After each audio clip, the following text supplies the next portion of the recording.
Hi everyone, my name is Megan and I am here to help decipher some of the 2019 USDF dressage tests. I'm going to break down with diagrams the movements and kind of give a little tips and tricks of how to successfully navigate these.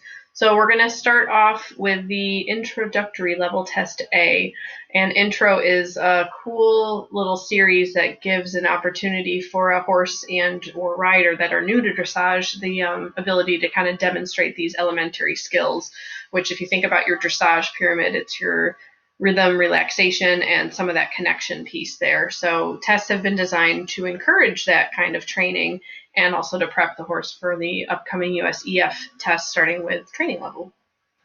So intro level test A, there's always an instruction part on these tests, which we may or may not know about.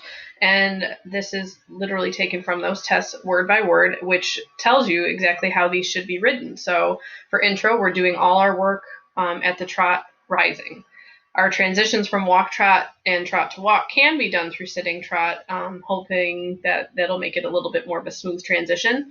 And point 2 here, very important, our turns from center line to long side and vice versa need to be ridden as a half circle. So they are telling you to not go into your corners and to just touch that one point midway between that center line and corner. And that's going to help maintain balance and bend to give your horse and you the most successful turn there. And third point, horses should be ridden on a light but steady contact. So it's not saying they have to be on the bit, but connection is implied there. And then also there's that exception of free walk, which the horse should have complete freedom to stretch neck forward and downward. So our requirements at Intro Test A are the free walk, medium walk, working trot rising, 20-meter circle, and halt through the walk. And our purpose is to introduce rider and or horse to the sport of dressage. And we're showing an understanding of riding the horse forward with a steady tempo. The judge would also like to see riders with independent steady hands and a balanced seat, and also to show proper geometry, which hopefully I can make a little more clear with these diagrams.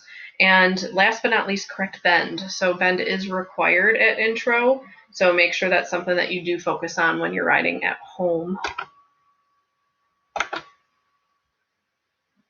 So the typed information is verbatim from the actual Intro Test A score sheet. So that one little piece of paper has tons of information on it.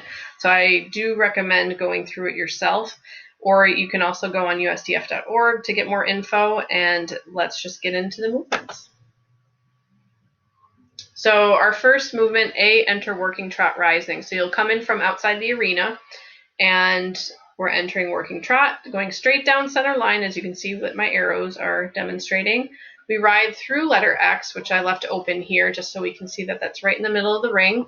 And then somewhere between X and C, we're going to go down to medium walk. And remember, we can do sitting trot in that transition, and that hopefully will help maintain a little more balance here. And we're looking at straightness on the center line, and especially through the transitions, and clear walk trot rhythm.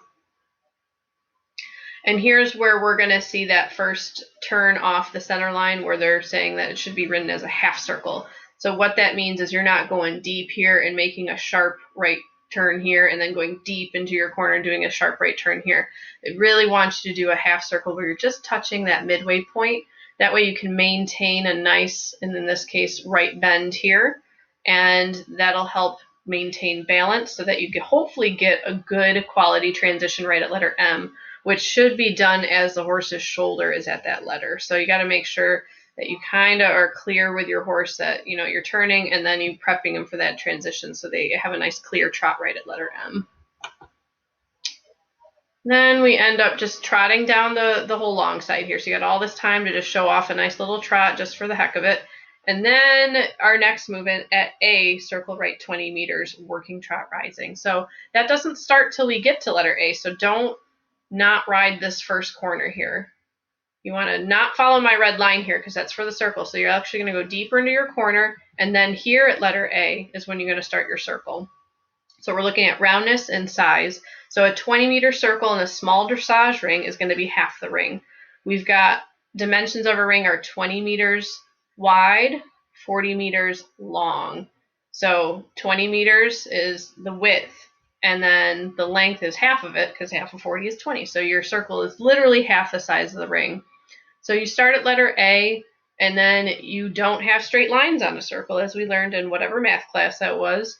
So you actually don't go into your corners. So you're going to touch at letter A, ride a consistent, in this case, right bend, touch the side here at one point, touch at letter X here, touch at the other side of the rail here, and then back to letter A. And we're looking at clear trot rhythm and bend. Keeps coming up.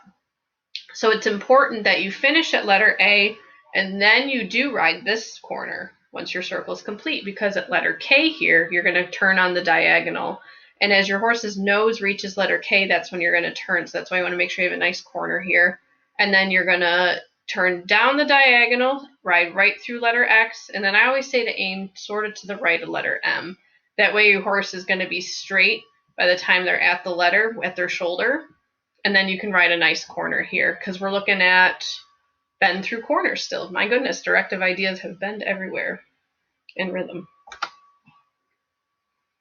So off that diagonal, we're going to go deep into our corner. Again, don't follow that red line yet, because that's for the next movement that doesn't start till you get to letter C. So you ride your corner here, and at letter C, you start your other 20-meter circle. So this time we're on a left rein. So you're going to show off your nice left bend, touching one point here, touching letter X, touching over here, and back to C. And we're looking at clear trot rhythm as well. And then as soon as you complete your movement, then we'll go on to the next slide. We're going to go deep into that corner again, and here we actually have a transition. So we're going to go down to our medium walk, which again you can do through the sitting trot. And I would recommend doing this sooner than later, because you want to show off your walk rhythm in your medium walk, because at letter H, we're going to do our free walk across the diagonal.